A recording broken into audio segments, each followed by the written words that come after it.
Hi, my name is Mathieu Lacroix. First, I'd like to thank the organizing committee for the conference that have invited me to talk here today, as well as the technical group for the conference as well, to make it possible for me to actually present from here in Norway, as right now it's pretty hectic with work and I'm not able to come to the US whatsoever. So the topic for my presentation is mixed music pedagogy from the composer's perspective. I'll define very specifically what mixed music is in a second, but in this context, it is relevant to actually discuss who I am. So my name is Mathieu Lacroix. I'm a French-Canadian composer. Recently became an associate professor in composition and music production at Høgskolen i Innlandet in Norway. So I'm a composer mainly of mixed music and electroacoustic music. I'm a performer on bass, drums, and Chapman stick. I'm a record producer from death metal to contemporary classical music. And I'm also what is called a RIM, which stands for Réalisateur en informatique musicale. In American English, it's often translated to the computer sound designer. So related to that, I am also the co-artistic director of Trondheim Sinfonietta, with whom I've performed for 8 years or so, I think now. I'm a member of Electric Audio Unit with Enns and Natasha Barrett, as well as the co-director of Electroacoustic Trondheim. So the talk is mixed music pedagogy, but what is mixed music? So the term mixed music is actually really quite problematic in English. It comes from the French musique mixte. And in French, it makes perfect sense because of the meaning of the word mixité. But in English, mixed music loses its meaning. And it's a difficult term, as if we Google it, we don't get any hits on any music that is relevant, actually. So we should be calling it electroacoustic chamber or orchestral music. But Vincent Sfont, already in the 90s, defined mixed music quite clearly within 3 main aspects. The first off is that it's contemporary music, meaning that it is stylistically part of contemporary music or art music or however you want to call it. It uses languages and idioms that are native to that type of music, from Boulez, Xenakis, Ligeti, so on and so forth, all the composers that we know. Secondly is that the sound sources in the music are both acoustic and electroacoustic, and to be mixed music, both sound sources have to be present. And thirdly is that mixed music places itself clearly within the traditional classical music recital culture, meaning that we have the whole concert hall thing, so on and so forth. And this, especially compared to the second aspect, clearly separates it from a lot of popular music that also uses acoustic and electroacoustic sound sources, and also other music genres that are quite adjacent to mixed music, such as live electronics, which means a lot of different things depending on where in the world you are, so on and so forth. So now that we have that out of the way, what I want to discuss is a more holistic way to approach mixed music composition teaching. In general, and I've seen this, especially both as a composer, as a jury member in a lot of different competitions, and as a RIM, is that there are a lot of issues with the pieces that we get, and there's a lot of issues in the literature that exists within mixed music. So generally speaking, when we talk about a mixed music production, there is a team of 3 roles that is the most important. So you have the composer, which is quite evident. He or she has written the music. You have performers, or maybe a performer, which are the classical musicians playing the music. And then you have the RIM, the person that is responsible for the electronics. So most of the literature actually discusses the RIM as a very specific person, or it doesn't even mention the RIM actually. But as it's been mentioned more and more in a lot of the literature that is not from big institutions, the presence of the RIM is actually the exception, not the rule. The RIM only exists in certain institutions around the world and big universities. For most of us working in mixed music as composers, we often have to be our own RIM. So I find that it's important to discuss this in the aspect of composition pedagogy for mixed music, because we should actually be teaching these young composers how to be their own RIM and to be able to act as that. If we go into a more specific actor network, to borrow some terminology from Bruno Latour, mixed music is actually quite complex, because you'll have the composer, you have the RIM, you have the musicians, but you also have a front of house technician. And if you're in a big institution, they might have the resources for all of that. But in a lot of cases, it will be that the composer is the him and maybe even the front of house technician at the same time. So we should be able to teach our students how to be able to handle all of these different roles, what they actually mean, and how to be able to start practicing them. It's not abnormal to this day for me to actually assume all three of those roles. And even if I might have a front of house technician, I can't necessarily expect the technician to understand classical music in general, and even less contemporary classical music. So I will often be, even in pieces that I haven't written, I'll be a type of go-between between the people that actually understand the music in itself and the people that are more technically inclined, working with PA systems, so on and so forth. So the idea that I have for a more holistic view of mixed music pedagogy has actually 4 different parts. And I'll go through these sequentially and discuss them and their importance within this. So first off is really quite traditional and nothing special in itself. It's when we tend to teach composition in general, we go through the repertoire, right? So all of us in this room have probably studied Schoenberg, music by Pierre Boulez, Stockhausen, Ligeti, all of those composers. So we choose pieces that we see as masterpieces for students to study, to learn different aspects of composition, whether it's form or structure or harmonic language, counterpoint, so on and so forth. What I've realized over the years is that even composers that often write a lot of mixed music aren't necessarily aware of the repertoire of mixed music that exists and which pieces are often most played. And this is then even more important when we're teaching mixed music to actually discuss this repertoire and show it to the students. Not only so that they see the scores, but that they listen to music, but that we also discuss very specifically what the electronics are doing in each specific piece and what is their musical role in that piece. And then related to that is that we have to introduce the technology and how the electronics are implemented in a more hands-on manner. And the best way to do that is exactly with historical examples. So in a specific piece, what is this composer using to do the electronics? Why is he or she using the specific technology? So an example of that is in Kaya Saidaho's music, she often uses harmonizers, such as in Noa Noa, which is one of the most well-known mixed music pieces. But her use of harmonizers is actually quite specific. They create a type of glissandi in the music. And the implementation of the harmonizers in Max MSP and originally with hardware boxes was actually made very specifically exactly for this reason. Her implementation of a harmonizer is actually by far not the most effective way to create a harmonizer when it comes to DSP, but it serves a very specific musical role. Therefore, when teaching Noa Noa and actually analyzing the piece, we should give the Max MSP patches to the students, and we should actually dissect what is going on in these Max MSP patches and let the students explore the Max MSP patches and work with it. And an important aspect of this here is also that we should be very careful in what type of technology that we present to students, because in a lot of institutions, we might have access to incredibly expensive hardware and so on and so forth. But when the students are finished and are then freelance composers, they might not necessarily have access to that type of hardware. So I think that using a lot of free or relatively cheap technology is an important part of this. And ironically, a lot of the big pieces of the mixed music repertoire actually use relatively simple technology that isn't that difficult to understand, but it might sometimes be programmed in rather obscurantist matters, depending on which institutions have actually programmed those pieces.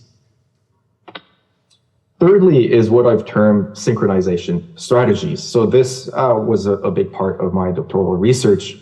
And a synchronization strategy basically means how the electronics and acoustic sound sources are related together in a flux of time. So in most of the mixed music literature, synchronization is actually mentioned, but it's never really studied, it's never analyzed, and it's never developed as something else. So I chose to call it a synchronization strategy, very specifically a strategy, not a method, because there is no single right way. It's a strategy. The point of synchronizing is to try to reach a certain specific compositional goal with the use of technology.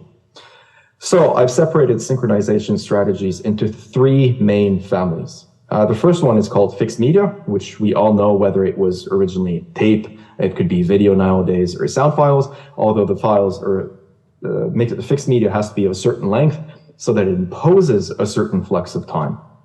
The second family is cues, which basically means a trigger, whether it's audible or not, for the electronics to begin a very specific action. So the very typical cue in mixed music is, for example, that the musician or musicians will press on a BD pedal on stage, which will either trigger a sound file, it might trigger a different preset, or it might trigger completely different DSP processes in general.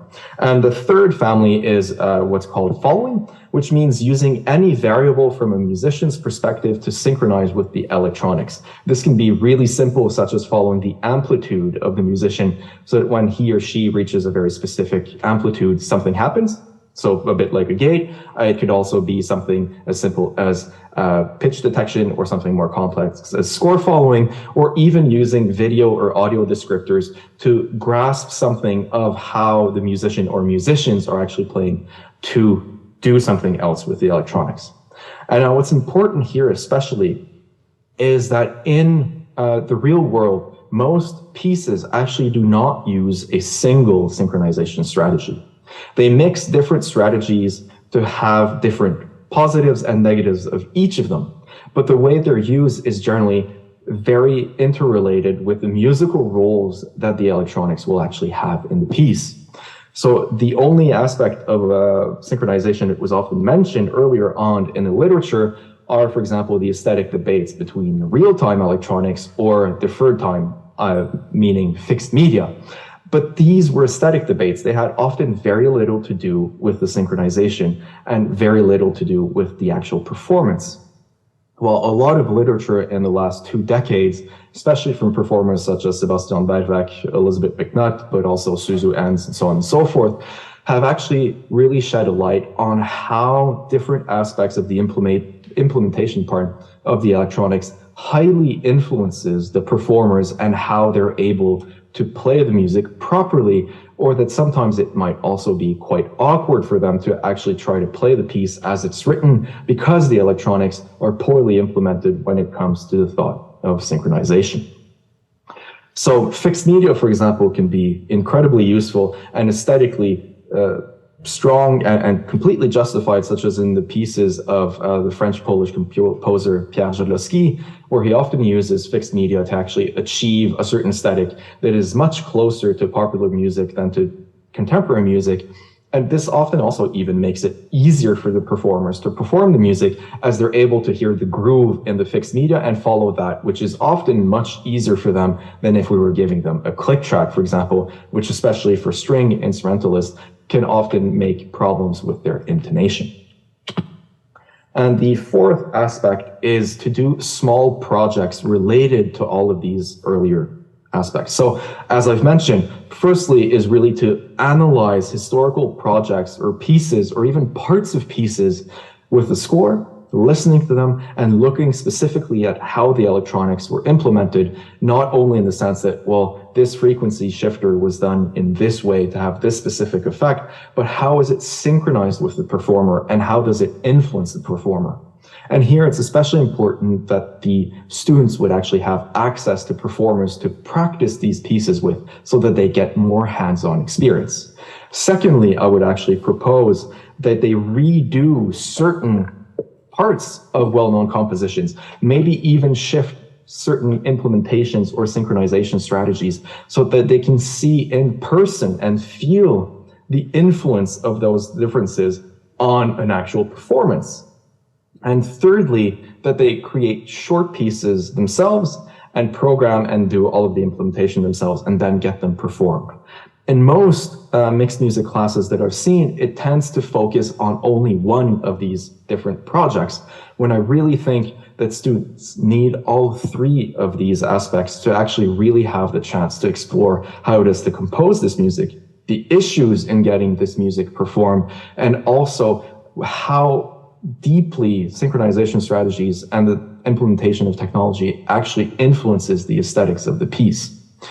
If they will have the luxury ever of getting an assistant or a RIM, then it's exactly a luxury. They will be able to discuss these aspects with that assistant in a much more meaningful way than has been the case historically speaking. And it's no secret that recently, when much more RIMs have been writing actually about their experiences, that most composers they've worked with have little to no knowledge about electronics, and a big part of the pieces are often the electronics. But then these RIMs actually get no credit whatsoever. The exception to the rule here is actually Jonathan Harvey, that very specifically gave some royalties to Carl Fea for several of his pieces for having done the electronics with them. And a lot of these composers often have written articles about their pieces, and they fail to mention these assistants that have played a huge role on the aesthetics of the piece, and even often on the concept of the piece. For example, Andrew Gurzo played a huge role in the implementation, but also concepts of a lot of Pierre Boulez's late mixed music pieces, and that's not necessarily mentioned in most of the literature.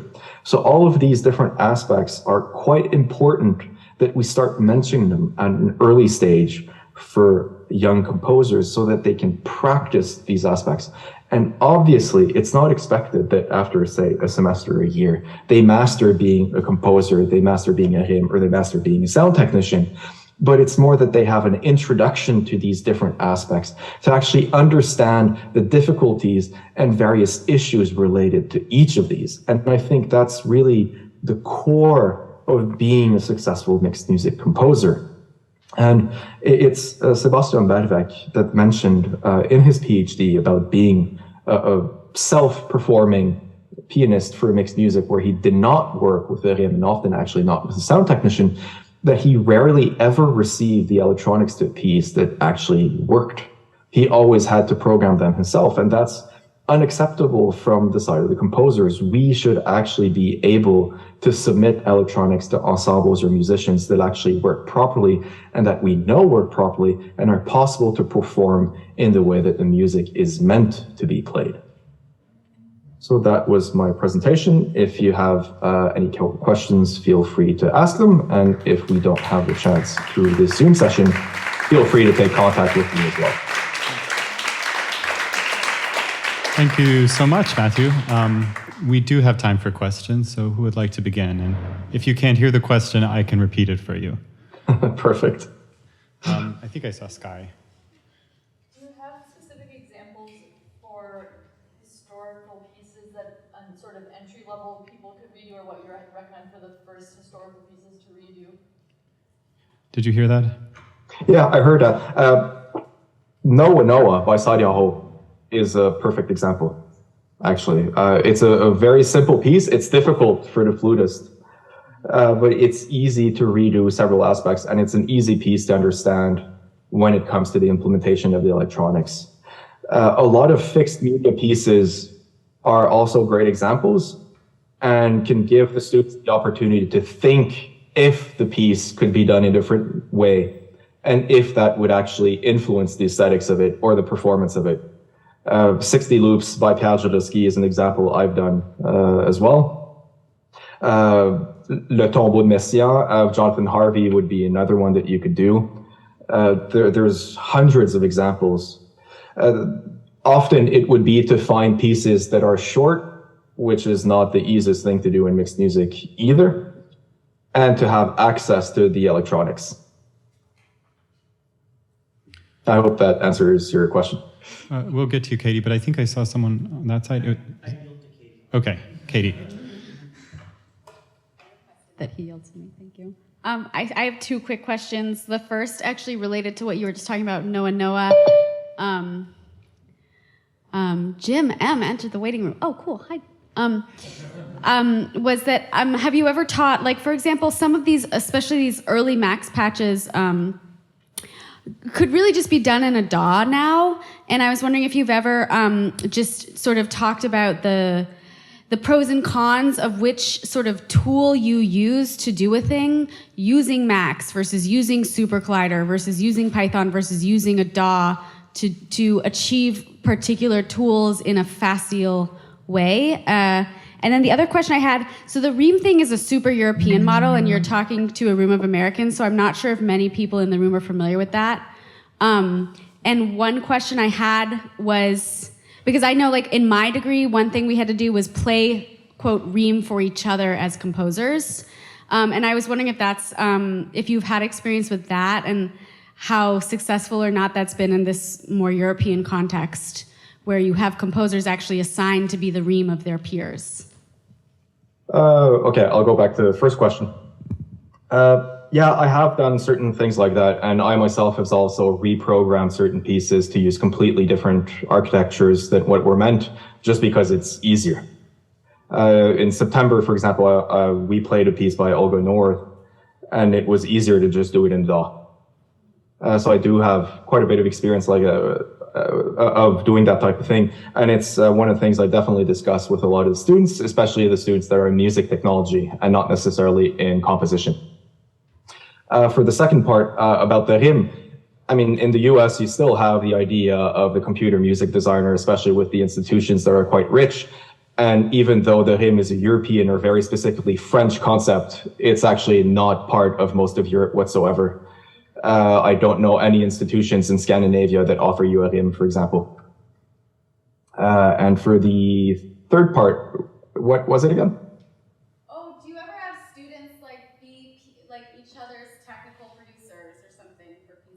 I haven't tried that, actually.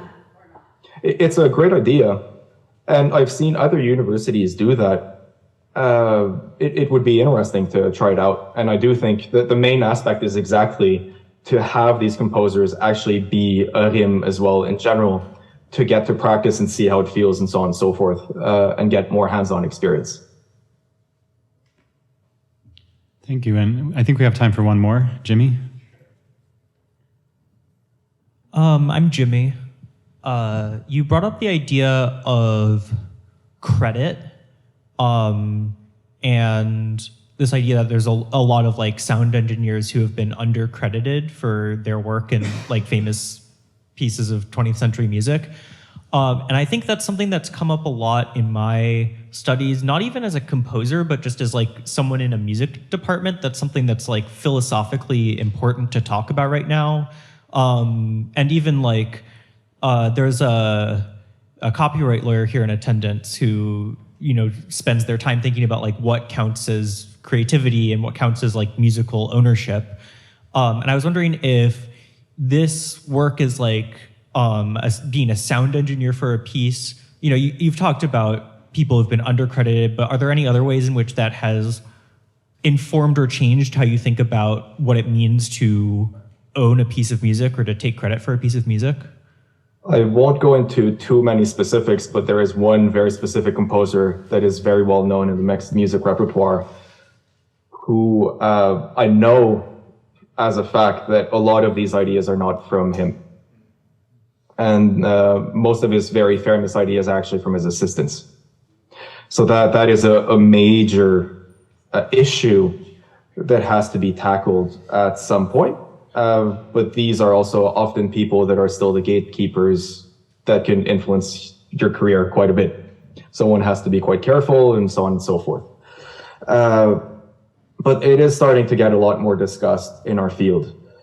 In Norway, very specifically, actually, sound design, even within a popular music idiom, is actually being credited now. So it's not abnormal to see information about a concert, and if sound design is an important part of it, it will be written sound design by so-and-so. Not only so-and-so is the sound technician, but that he or she is doing sound design. That's an important part of the concert or artistic expression that is going to be there in the concert. So it has definitely influenced a lot my views on certain specific composers.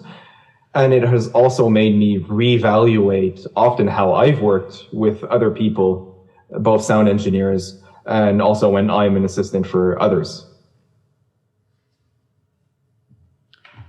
Thank you so much, Mathieu.